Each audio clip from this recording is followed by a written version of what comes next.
Y bueno, para culminar las conferencias del día de hoy, vamos a cerrar con broche de oro con la conferencia Antecedentes históricos de la gestión de riesgos entre sociedad y gobierno. Nuestro ponente es licenciado en Letras y Periodismo, maestro en Historia y doctor en la Antropología por el CIESAS, sede Ciudad de México.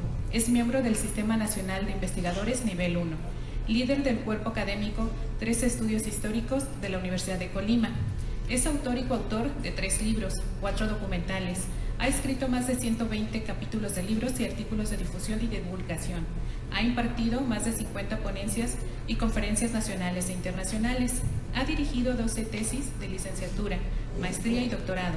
Ha participado, dirigido y codirigido 8 proyectos con financiamiento nacional e internacional.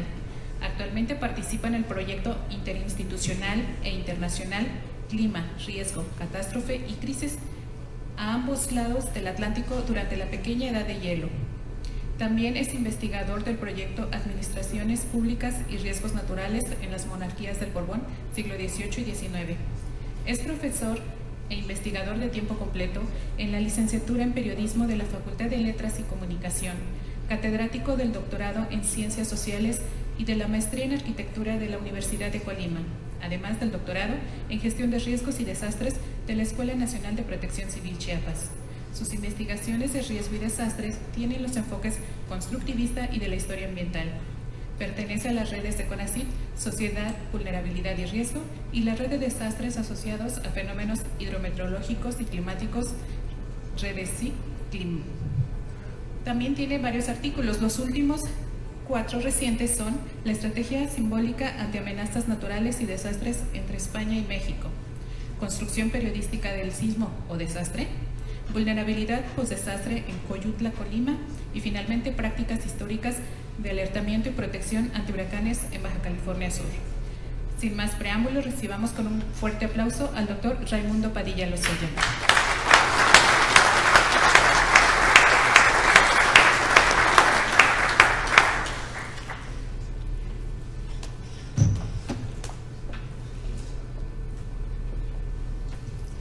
Bien, muchísimas gracias a todos ustedes por esa notable capacidad de resistencia que tienen para seguir firmes, atentos a pesar de la hora, a pesar del cansancio. Sin duda, Ciro nos ha hecho un gran favor el día de hoy. Después de su presentación ya nada podemos decir realmente en materia de gestión de riesgos y desastres, porque ninguno de los ponentes que me antecedieron lo había hecho con tanta claridad. De eso exactamente es de lo que he platicado muchas veces con varios colegas, entre ellos con Enrique Guevara, de que es importante entender que una cosa es desarrollar la cultura de prevención y otra es insertar la gestión de riesgos y desastres en la cultura. La cultura ya existe, lo que tenemos que hacer es insertar la gestión de riesgos y desastres. No generamos una cultura de la televisión a partir de que llegó el televisor. No generamos una cultura del celular a partir de que llegó el celular. La televisión y el celular transformaron nuestra cultura y así debiera la gestión de riesgos y desastres transformar también nuestra cultura al insertarla ahí en toda la población. Y Ciro es un ejemplo de ese ciudadano, ¿sí?, que expresa con toda naturalidad el proceso de construcción de riesgos y desastres, ¿sí?, el proceso de construcción de resiliencia post-desastre con toda la naturalidad del mundo, algo que cuesta mucho trabajo hacer en la academia y que cuesta años a estudiantes de licenciatura, maestría y doctorado. Entonces ha sido maravillosa su presentación. Yo quisiera poner a su consideración, secretario, director, capitán, que le otorguen una constancia por una conferencia magistral, porque se la merece, de verdad. De verdad, totalmente sí.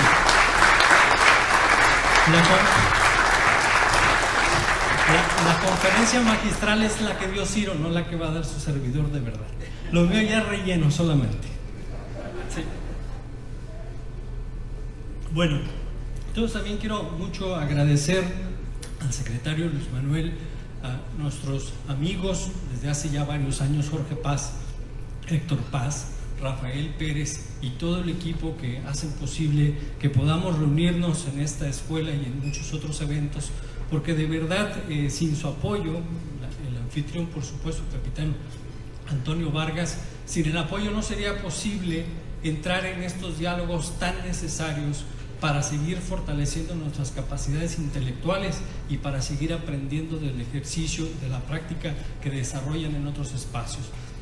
Estos congresos de verdad que tienen una riqueza invaluable porque son muy heterogéneos. Tan así que el día de hoy tuvimos por primera vez en un congreso a alguien de la sociedad civil como Ciro exponiendo un súper tema en su primera presentación en la vida, y si fuera taurino el asunto, él estaría cortando las orejas y el rabo, de verdad. Y es su primer presentación, parece un maestrazo y alguien que tiene muchos años dando clases. Entonces, esta heterogeneidad en estos eventos es muy importante para entender precisamente que la gestión de riesgos y desastres es heterogénea y que tenemos que aspirar a una comprensión de la gestión de riesgos y desastres en un sentido lo más holístico que se pueda. No podemos comprender la gestión de riesgos y desastres sin apelar a las distintas disciplinas, al conocimiento popular y al aporte que hacen los académicos y que hacen toda la sociedad en su conjunto, tanto los civiles como los que no son civiles. Cohen y Arato definen muy bien: los civiles somos todos los que no son ejército y no son clero. Entonces, pero todos estamos involucrados en la gestión de riesgos y desastres. Normalmente en los congresos voy haciendo anotaciones de cosas que quisiera decir. Hoy tengo un montón, tengo más de 3 cuartillas aquí anotadas de las participaciones de varios ponentes.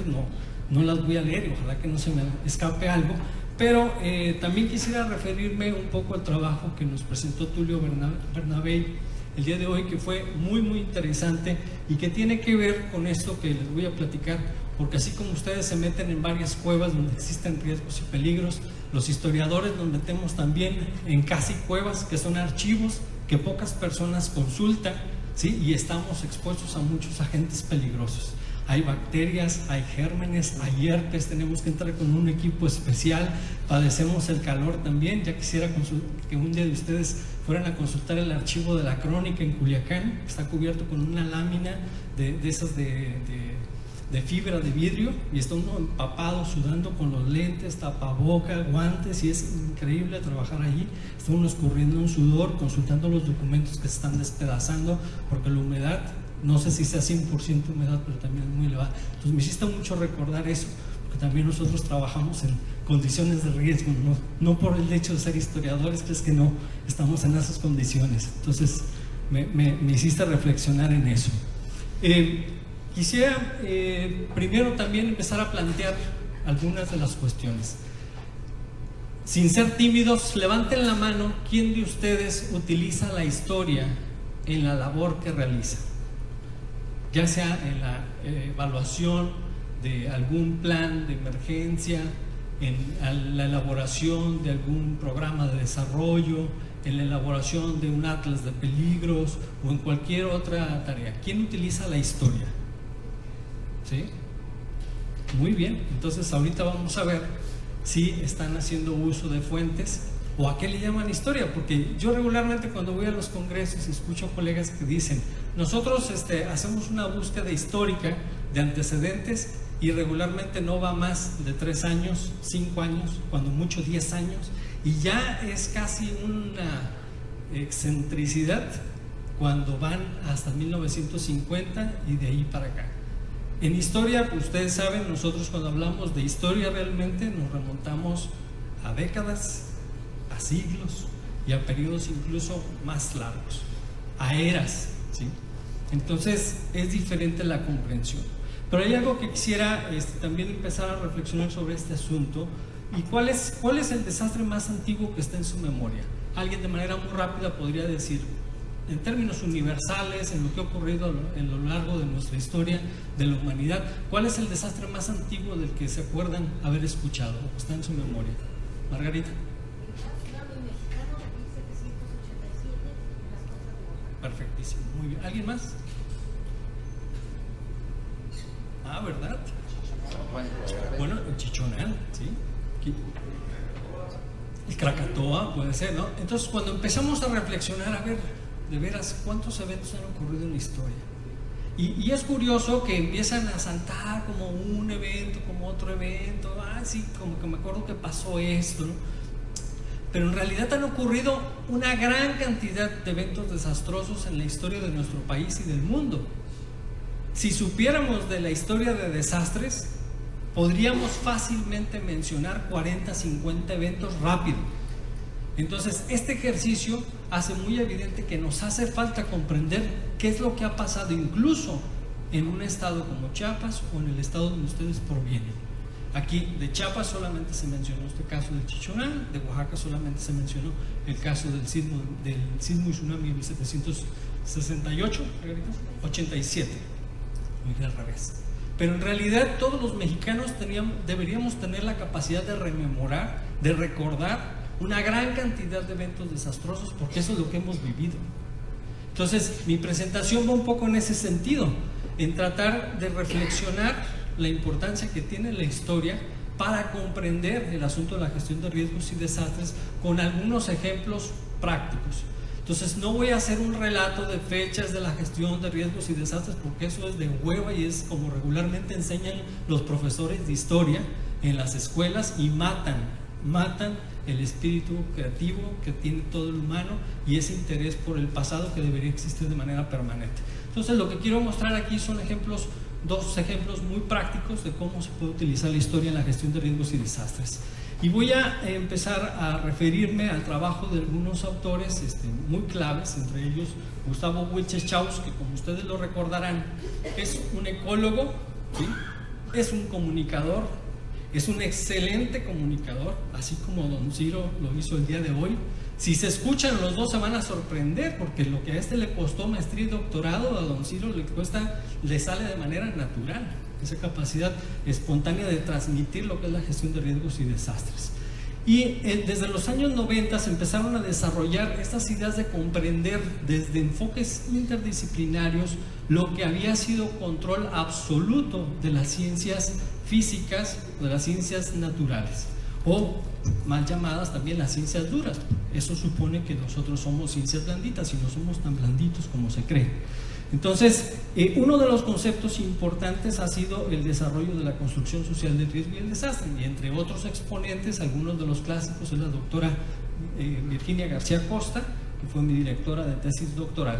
Pero este tema de reflexionar acerca de la importancia de la historia en la comprensión de los desastres, pues fue promovido prácticamente desde 1985 a partir de esta publicación que realizó Claxton, donde reúne a varios de los que ahora son papás de la gestión de riesgos y desastres, y que en ese momento empezaban a darse cuenta de la importancia de entender el pasado de todas las sociedades para explicar por qué eran vulnerables las poblaciones que ahora nosotros estamos tratando de atender de distintas maneras. Y surgieron varias publicaciones, aquí yo voy a mencionar unas poquitas, pero que son clave. Estos 3 números de Historia de Desastres en América Latina, coordinados por Virginia García, y que tienen una riqueza de verdad invaluable. Les recomiendo que los consulten, están disponibles gratuitamente en la página de la red, que seguramente los estudiantes ya conocen. A partir de sus estudios, muchos otros historiadores han publicado una gran cantidad de aportes. Aquí hay algunos mencionados, les dejo la presentación para que la compartan entre ustedes. Son publicaciones con relación a las epidemias, que por cierto no se trató el tema en este congreso. Me parece que hay que traerlo también, porque si un agente ha causado muertes masivas en nuestro país, esas son las epidemias, ¿sí? Ni siquiera las tormentas eléctricas, ni siquiera los tsunamis, ni siquiera los terremotos. Las epidemias han causado muertes masivas de manera impresionante. Yo les voy a platicar ahorita del caso de la epidemia de 1918. A partir de estas publicaciones, pues se ha generado un cúmulo de información teórica que nos ha servido a nosotros para desarrollar varias ideas conceptuales y metodológicas acerca de la relevancia que tiene la historia. Y ahí están algunas publicaciones en las que he participado y otras que han desarrollado algunos amigos. Esta es muy reciente, que se llama Bajo el crepúsculo de los insectos, que acaba de presentar, está todavía calientito, el doctor Luis Arrioja Virruel. Lo presentó en España en una estancia que realizamos hace 15 días, y es un trabajo bien interesante acerca de las plagas de langosta, que en el caso de Chiapas fueron un tema sumamente importante, porque regularmente ahora los jóvenes creen que las plagas eran como los chapulincitos esos pequeñitos que vemos, ¿no? Pero en realidad eran insectos de este tamaño, de 30 a 40 centímetros de grande, muy voraces, y acababan con todos los sembradíos donde se detenían a descansar, a procrear y a reproducirse. Entonces es un tema realmente muy interesante. Hay una gran cantidad de artículos de investigación, los invito a que los consulten, yo se los puse ahí con el enlace por si los quieren descargar. Entonces esto ha implicado realizar también un trabajo metodológico y de consulta de fuentes. Las fuentes en historia, por eso les decía que tanto han hecho historia, porque las fuentes en historia pues son muy variadas. Yo les traje aquí un pequeño catálogo con algunas imágenes ilustrativas y que me parece que pueden ser atractivas para ustedes, donde encontramos referencias a eventos desastrosos en las pinturas, por ejemplo, ¿sí?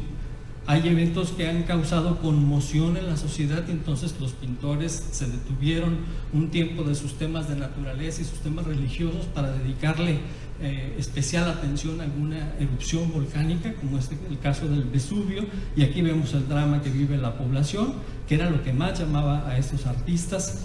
Escenas de verdad impactantes para nosotros, ¿sí? En cualquier tiempo, y que a veces consideramos que son productos de la imaginación, pero hay que recordar que para los historiadores del pasado la mayoría de los cuadros estaban basados en la realidad. Lo que pasa es que no nos hemos encontrado todavía con esas escenas en nuestro tiempo presente, pero muchas de las imágenes que vemos en pintura tienen una base real. Y en México también hemos encontrado registros de eventos muy dramáticos para las sociedades, incluso en códices. Aquí vemos estos ejemplos del Códice Sotul o Vidobonensis también, donde está la representación, a ver si funciona esto. Vemos la representación de una inundación en la antigua ciudad de Tenochtitlan, ¿sí? Y podemos ver cómo el cauce se salió de madre y fue hacia distintas direcciones causando inundaciones. Entonces hay muy pocos códices donde existen este tipo de referencias, ¿sí? Pero hay eventos que podemos registrar y hay que colocarlos allí en los catálogos, como lo estamos haciendo desde hace algunos años. Otro de los fenómenos, les decía, que han causado más víctimas humanas y que están más referidos en las fuentes, pues son las epidemias. Aquí, a través de este análisis de la pintura, podemos ver cómo participaban funcionarios y algunos lancheros levantando los cuerpos, registrando la mortalidad y trasladándolos a lugares para darles sepultura. Entonces aquí podemos ver parte de las respuestas a las preguntas que planteaban en el Congreso, cómo ha participado la sociedad y el gobierno en la gestión de riesgos y de desastres. Bueno, pues desde la historia algunas imágenes nos pueden hablar de que este proceso es mucho más antiguo de lo que regularmente creemos y que podemos encontrar estos vínculos de sociedad y gobierno trabajando en conjunto en las imágenes que nos aportan las fuentes y las evidencias históricas. También encontramos que a veces los desastres han sido aprovechados para ciertos grupos sociales. Si se ponen a leer lo que dice aquí nos vamos a dar cuenta cómo la epidemia de sarampión pues causó una gran mortalidad entre los indígenas a la llegada de los españoles, y cómo para los españoles la interpretación fue que Dios estaba ayudando en ese proceso de conversión y de eliminación de los herejes. Entonces ha sido un proceso muy difícil de asimilar, incluso ahora estamos conmemorando varios años de ese estrechamiento de culturas. Sin embargo, el origen de esa vinculación cultural pues ha sido bastante diferente para unos grupos y para otros. Los mapas antiguos también nos permiten notar de manera fehaciente e innegable las transformaciones del uso del suelo, ¿sí? No siempre positivas, ¿sí? Pero nos ayudan a entender por qué en una zona se producen más destrucción cuando se presenta un sismo que en otras. De hace rato Ricardo Becerra nos hablaba de cómo específicamente en una zona de la Ciudad de México fue donde se produjeron más colapsos de viviendas, y sabemos perfectamente que los sismos jamás han matado a nadie. Lo que mata a las personas son las viviendas mal construidas que colapsan. Entonces, si comprendemos eso, pues nos vamos a dar cuenta que en la Ciudad de México hay una gran cantidad de viviendas que se encuentran sobre todo ese terreno, ¿sí? Que es fangoso, y que hace lo propio cuando se presenta un sismo. Y ahora hemos cubierto, esta imagen es del día de ayer por la tarde, hemos cubierto la ciudad, y cuando a la distancia uno cree que ya se acabaron las casas y que va a encontrar villas como en otras ciudades, resulta que hay una línea de edificios altísimos y de condominios que todavía generan una densidad poblacional mayor de lo que debería existir, ¿no? Encontramos también mapas, por ejemplo, este de la inundación de 1626, que seguramente ustedes recordaron en la Ciudad de México y que duró 5 años, ¿sí? Hay toda una explicación que si nos ponemos a rascarle a la historia nos damos cuenta cómo fue que fueron intervenidos algunos canales, eso generó un taponamiento, y cuando se presentaron grandes lluvias, pues la lluvia no se dio, el agua no se dio, se quedó ahí por 5 años, porque en 5 años no se generaron las condiciones adecuadas para sacar esa agua de la ciudad. Entonces así vemos cómo algunos problemas han estado ahí de manera permanente en algunos lugares como la ciudad. Las inundaciones en la Ciudad de México no son nuevas, tal vez están generando nuevas en ciertas colonias porque ponen cemento hidráulico en las calles y eso impide la filtración del agua, pero las inundaciones son un problema permanente en la ciudad, es sistémico a la Ciudad de México. El problema de la Ciudad de México es que está ahí, en un lugar inadecuado donde no debería de existir, ¿no? Entonces, también imágenes religiosas, en ellas encontramos alusiones, por ejemplo, la Virgen del Incendio, y si encontramos una Virgen de un incendio es porque probablemente los incendios eran un problema bastante frecuente, tan grande que era necesaria la ayuda divina, porque la ayuda humana no era suficiente para contener la problemática. Y en el caso de las epidemias, otra vez en la Ciudad de México, a partir de 1743, con la epidemia del Matlazáhuatl, se nombró santo patrono la Virgen de Guadalupe para que interviniera y conteniera la ira divina que estaba generando la epidemia, ¿no? Y entonces aquí vemos a funcionarios públicos que se encargan de institucionalizar al santo patrono, y vemos a los pobres, a los menesterosos, ahora les llamaríamos más vulnerables, cómo estaban padeciendo. También en los exvotos, cuando vayan a los templos, pongan atención, hay templos que tienen muchísimos exvotos y ahí podemos darnos cuenta de la historia local, ¿sí? Así como en los templos, cada templo está dedicado a un santo patrono y ese santo patrono está asociado a una amenaza importantísima, ¿sí?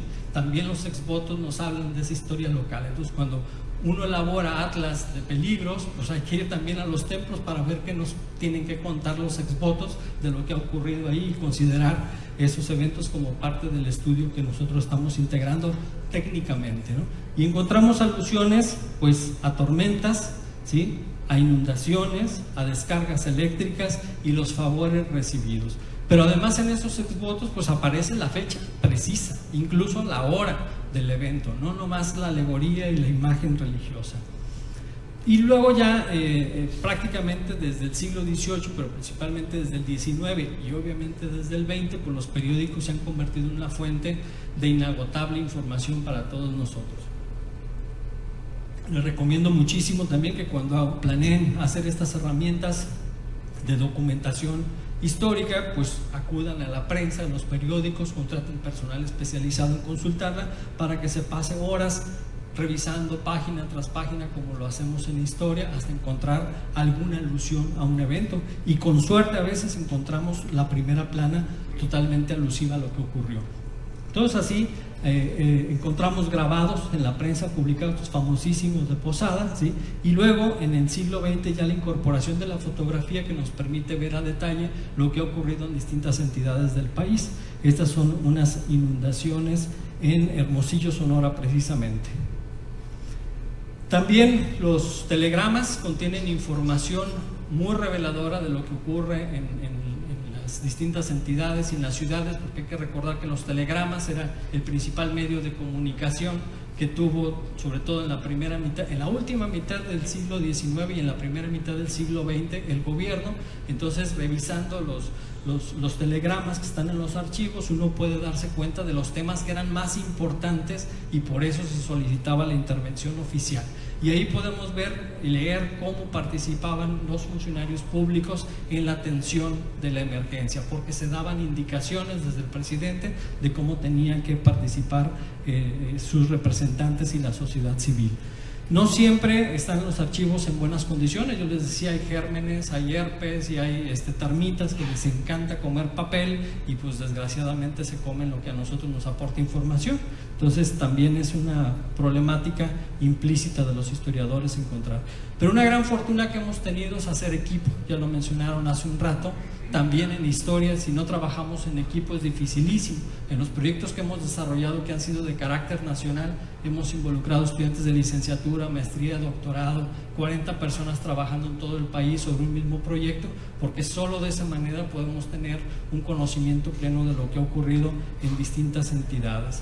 Y pues además generamos recursos humanos para que sigan trabajando desde el enfoque histórico, reunión con especialistas en distintos lugares, con distintas temáticas. Nos hemos dado cuenta que se requiere metodología especial para cada fenómeno que estamos investigando. Es decir, que con la misma metodología no puedes estudiar una epidemia y no puedes estudiar un huracán. Necesitas de metodologías distintas, necesitas de fuentes distintas, ¿sí? Y que eso requiere un grado de especialización. Así que es mejor convertirse en especialista en huracanes, especialista en epidemias, especialista en sismo, porque además hay que conocer las características físicas del fenómeno, pero además el manejo adecuado de las fuentes. Y de manera general hemos desarrollado algo que denominamos una metodología de la antropología histórica, porque acabamos reuniendo fuentes históricas y fuentes antropológicas. Incluso vamos a las comunidades y entrevistamos a las personas y les preguntamos qué ha pasado, cuáles son los eventos que recordaban sus abuelos que cambiaron la historia del pueblo, y entonces ellos nos refieren a eventos sísmicos, a erupciones, y ya después vamos a buscarlas nosotros en documentación, y regularmente la población sabe mucho de lo que ha padecido la comunidad y que se cuenta a manera de leyendas o a manera de crónicas. Pues esto ha generado una metodología, básicamente es eso, no se las voy a leer, se las dejo para que ustedes la consulten. Se basa en consultar bibliografía, integrar unas bases de datos, generar cronologías y luego realizar un proceso de análisis de contenido para identificar fragmentos significativos, que es lo que a nosotros nos permite generar bases de datos y después graficar la información. Ahora un caso muy concreto. Este caso nos habla de cómo la sociedad y el gobierno gestionaron un peligro desconocido. Ahorita van a ver por qué fue desconocido. Primeramente, nos reunimos en equipo para ponernos de acuerdo acerca de cuál iba a ser la metodología para estudiar por primera vez en México y en el mundo la epidemia de 1918, que fue influenza, se le llamó la influenza española, y esa influenza, les cuento un poquito para que entiendan el contexto, fue tan importante que mostró por primera vez que toda la humanidad podía ser vulnerable a una misma amenaza. En 3 meses, entre octubre, noviembre y diciembre, se calcula que murieron entre 50 y 60 millones de personas en el mundo. En 3 meses. El número todavía es impreciso porque apenas se está estudiando a gran escala. Nosotros estamos en un esfuerzo por estudiar lo que pasó en México. Pero los números todavía son muy inciertos, no sabemos exactamente qué ocurrió. Pero este antecedente generó que en el año 2009, cuando se presentó la influenza de H1N1, el gobierno reaccionara de manera inmediata, porque el virus de H1N1 era exactamente el mismo que atacó en 1918 al mundo entero. Y empezó en un campamento en Kansas. Un cocinero estornudó cerca de la comida, estaba enfermo de influenza. El virus mutó, lo ingirieron los soldados volaron al enfrentarse en Europa, estamos hablando de la Primera Guerra Mundial, y dispersaron el virus. Y rapidísimo empezaron a morir soldados primero y después la sociedad. ¿Por qué? Porque el virus de la influenza muta muy rápido, entonces tiene una etapa que es mortal para el humano, y después en diciembre su evolución terminó y dejó de ser mortal para el humano. Por eso es que disminuyó de manera dramática la cantidad de muertos, no porque el humano se haya vuelto más resistente, sino porque el virus mutó. Entonces empezamos con este tipo de reuniones con distintos especialistas interdisciplinarios, epidemiólogos, antropólogos, historiadores, para comprender de qué se trataba y cómo lo íbamos a abordar. Empezamos a consultar luego archivos históricos para buscar la información. actas de cabildo para ver qué habían hecho las autoridades municipales, cómo habían respondido ante la emergencia. Nos dimos cuenta cómo había una comprensión errónea de lo que estaba pasando, se le llamaba fiebre amarilla, como la de 1883, que también fue muy mortal en el país, ¿sí? Y se hicieron recomendaciones higiénicas y de salubridad, es decir, no se sabía que era un virus, se creía que era una bacteria, y entonces había que enfrentarla con fines higiénicos, y ese fue un gran error. Es algo muy sencillo, ¿sí? Que para nosotros ya en nuestro tiempo dices, bueno, ahora identificamos perfectamente cuándo es un virus y una bacteria, pero en 1918 no, o sea, las vacunas vinieron después, ¿sí? Y en 1918 se cometió ese gran error de no saber que era un virus y pensar que era una bacteria. Entonces las recomendaciones pues fueron inadecuadas. Se decretó en todo el país y en cada una de las entidades actividades como estas: regar y barrer afuera de las viviendas y generar fogatas para quemar con basura y hojarasca, porque el humo iba a purificar.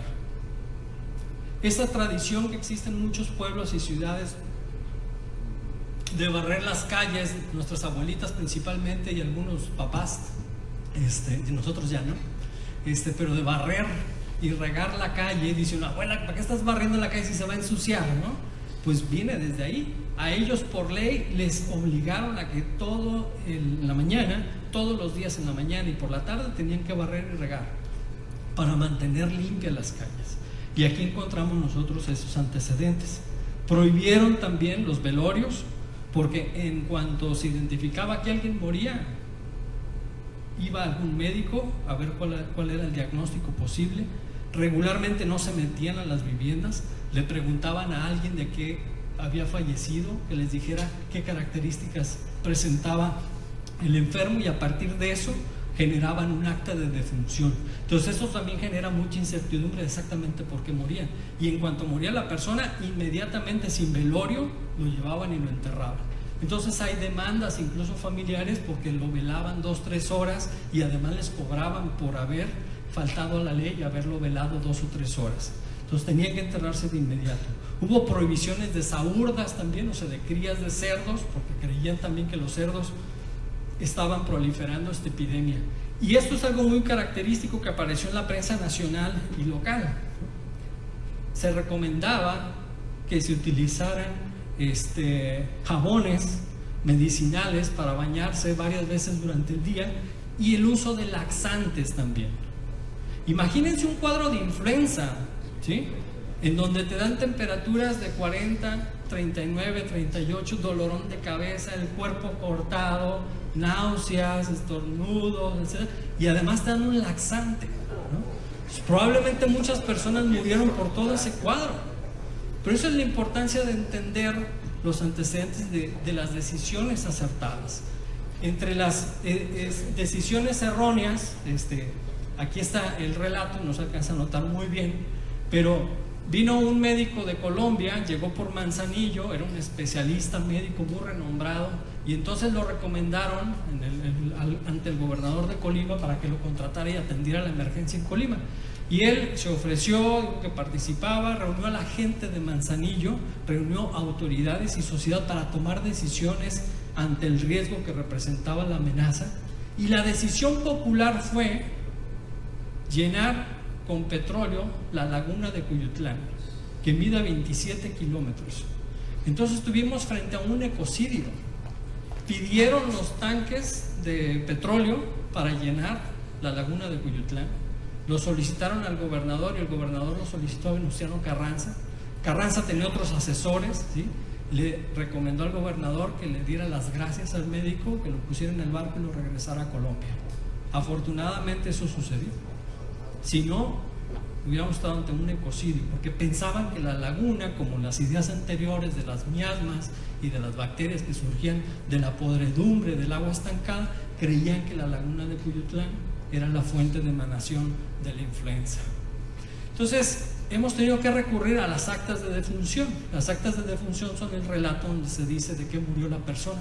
Son documentos muy amplios, escritos en español antiguo, a veces difícil de comprender, como esos ejemplos, y de ahí extraemos la lista de todos los fallecidos con su nombre, con su edad, la fecha del fallecimiento, el posible diagnóstico, ¿sí? Hombres, mujeres, los casos que son de niños o niñas, a veces su clase social en ocasiones, o su raza incluso, suelen mencionarlo de manera muy específica, sobre todo cuando son negros, son mulatos, y un gran listado de sinónimos que se utilizaban para nombrar estos fallecimientos. Eso genera una gran incertidumbre, obviamente, porque no sabemos con precisión si fue de influenza española la muerte, pero hay coinfecciones que están vinculadas. Eso nos permitió luego pues colocar números a cada uno de los municipios del estado de Colima para identificar en cuáles murieron más, que es una de las aplicaciones de la historia, ¿no? Poder identificar en cuáles murieron más. Pudimos identificar por medio de estas actas de defunción los meses en que se elevó la cresta de fallecidos de manera notable. Ustedes pueden ver cómo el promedio se mantuvo en los primeros meses hasta septiembre más o menos estable, y cómo en octubre, noviembre y diciembre. Al generar un perfil con esta información histórica para ver qué ocurrió específicamente esos meses, encontramos algo muy curioso, que para el caso de Colima, los meses de octubre, noviembre y diciembre repicó o repuntó la mortalidad, pero hubo un evento clave que influyó. A pesar de la influenza, el gobierno autorizó la Feria de Colima, que reúne gente de todo el estado. Entonces, contrario a lo que en el 2009 el gobierno impidió las reuniones colectivas, en 1918 el gobierno autorizó la feria. Entonces había contagiados, no contagiados, y los que no están contagiados se contagiaron, y días después vemos el mayor repunte de contagios, ¿sí? Entonces la historia nos ayuda a entender esas causalidades que a veces son ocultas, ¿no? A través de los documentos históricos podemos identificar la estructura de todo el personal que participó en estas labores, y vemos que no fue una cuestión tan improvisada. Vemos que existía una estructura bastante organizada, con liderazgos, y que este modelo del Sistema Nacional de Protección Civil en realidad está basado en lo que ya se aplicaba desde 1918 o incluso antes, ¿sí? Que el modelo de verticalidad y de seguimiento a las órdenes que se establecen desde la punta de la pirámide en la toma de decisiones permeaban hacia abajo en los distintos liderazgos. Con esta información histórica pues hemos identificado el montón de actividades que se realizaron de vinculación de la sociedad. Esta emergencia se atendió gracias a la participación de mucha población que estuvo involucrada, desde jefes de manzana que hicieron labor de vigilancia para estar atentos a si se estaban respetando los decretos o no, ¿sí? Otros tuvieron que suplir al enterrador porque el enterrador murió contagiado, entonces tuvieron que contratarse otros 3 enterradores y además pagarles el triple de lo que le pagaban al otro enterrador. Enfermaron los médicos, los 3 médicos, y los 3 médicos murieron y tuvieron que traerse nuevos médicos también. Entonces estamos hablando de un escenario crítico que nos ayuda también a entender que regularmente planeamos escenarios en una sociedad como muy ordenada, como muy tranquila, pero que hay condiciones en que se han presentado epidemias y generan realmente un desequilibrio social muy muy serio, ¿no? Y luego en 1925, debido a este evento, pues se desarrolló un código sanitario, y aquí vemos uno de los resultados palpables de cómo es importante que las autoridades generen ese marco legal en función del pasado de un evento desastroso, lo transformen en un marco legal que funcione a futuro, y eso propició la elaboración de este código sanitario. Esta imagen pues ya es algo muy sencillo, se brincó ahí el fondo, pero lo que trataba de mostrar es que a partir de esta investigación ya pudimos documentar la cantidad de epidemias que se han presentado en el estado de Colima, cuáles han sido cada una de esas epidemias. Tenemos desde dengue, chikungunya, zika, colcolotzin, matlazáhuatl, influenza, y con suerte cuando hagan algún atlas o alguna otra herramienta se pueden encontrar documentos como este, donde en color rojo aparecen los nombres de todos los fallecidos por la epidemia, ¿sí? Entonces, de verdad que es muy impresionante abrir la hoja de las actas de defunción y ver todo en rojo, ¿no? Porque sabes que todos esos fueron fallecidos. Y la epidemia de 1918 mató a cerca de 1,100 personas en Colima de manera asociada a enfermedades broncorrespiratorias, de 25,000 que había.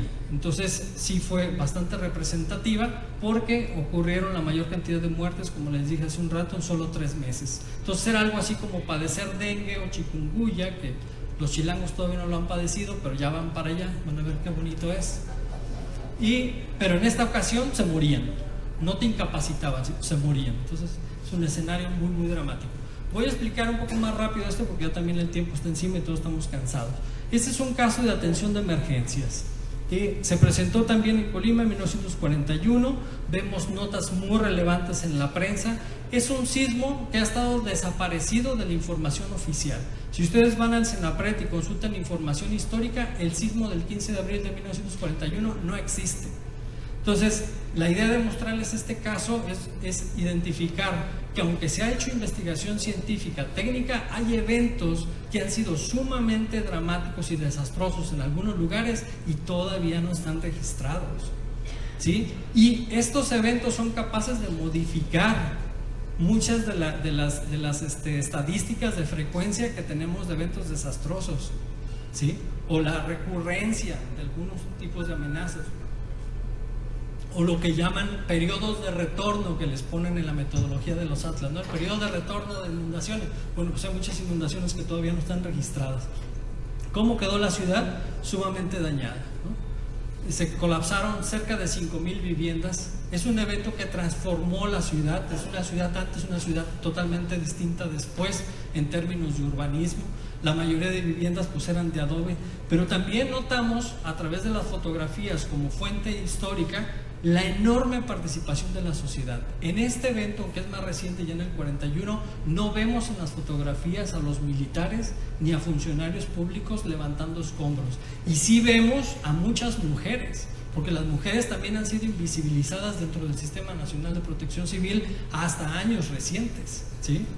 Y en las fotografías históricas, ahí sí vemos a mujeres con su chiquihuite o con su baldecito levantando piedras junto con los hombres, y también vemos un montón de niños, ¿sí? Que para este tiempo también los niños, hay que recordarlos, ya de 10, 11 años ya eran totalmente productivos. Entonces vemos que hasta la catedral, ¿sí?, de Colima fue muy dañada y que colapsó una de las torres totalmente y la otra quedó muy dañada. Entonces, a través de la documentación histórica hemos podido identificar la zonificación, en dónde, hasta dónde fue sentido, por medio de las fuentes hemerográficas, siguiendo los periódicos que se han publicado en Jalisco, Colima y Michoacán. Hemos identificado el área de acción, ¿sí? Podríamos estimar más o menos dónde se ubicó el epicentro, pero estamos trabajando apenas en eso. Tenemos identificado la cantidad de muertos, de viviendas dañadas, las colapsadas, la cuantificación de los daños, el número de muertos. También no es cosa fácil porque no hay un listado que estos son los que murieron. En el centro de la ciudad pudimos identificar cuáles fueron las viviendas totalmente destruidas, ¿sí?, y las que otras quedaron en ruinas, y la zona donde se han presentado de manera frecuente otros eventos posteriores que nos sirven para cotejar este mapa. Y vemos en las fotografías, fíjense, cómo sí participa la sociedad civil haciendo repartición de zapatos, de alimentos. Aquí están recogiendo maíz que tiraron en el patio del ayuntamiento, y cómo está yendo las personas, y con una medida, se le llamaba una medida, era un cubo de 1 litro, ¿sí?, equivalente a 1 litro, les daban una medida de maíz para cada familia. Y aquí en esta imagen de abajo pues vemos evidentemente las condiciones vulnerables de la sociedad, pero lo que les decía hace un rato, la participación de niños, de mujeres y hombres. Y en las fuentes históricas, principalmente en los documentos, lo que vemos mucho es la participación de las autoridades, porque son los que firman los documentos, son los que reciben las órdenes federales, y no aparece en la documentación la sociedad civil. Y eso es algo bien interesante. Hace rato que yo escuchaba a Ciro y que nos hablaba de cómo han participado ellos en su sociedad y cómo hicieron la gestión. Yo estaba reflexionando y dije, exactamente todo eso que está diciendo él es lo que normalmente no aparece ni en los medios de comunicación, y tampoco aparecen los documentos oficiales, y tampoco aparecen los informes técnicos. Y hay que tomarlo en cuenta, porque la sociedad que primero responde en cualquier emergencia es la sociedad civil. Y aquí lo vemos en estas imágenes que les estoy mostrando. Vemos toda la estructura organizacional del gobierno y no vemos a la sociedad civil. Vemos la integración de brigadas y los responsables, las funciones que tenían, pero no aparecen la sociedad civil. Sin embargo, sí se les utiliza como símbolos emblemáticos de nuestro nacionalismo. Esta imagen, que es del sismo del 2017 y que todos ustedes reconocen seguramente, pues no es tan original, porque ya en el 1941 vemos casi la misma escena, solamente que en este momento se incluyeron a la sociedad y acá solamente los escombros. Pero acá podemos ver de manera muy evidente las condiciones de vulnerabilidad.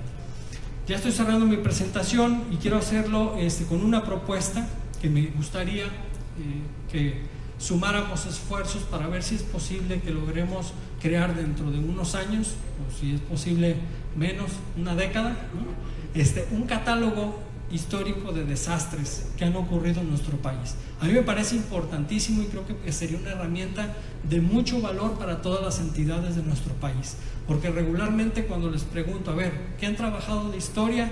Pues no sé si la han trabajado así o si han trabajado este tipo de fuentes. Me parece que han recurrido a otro tipo de información, otro tipo de informes, pero lo ideal sería contar con evidencia fehaciente, comprobable, de cada uno de los eventos que han ocurrido en nuestro país.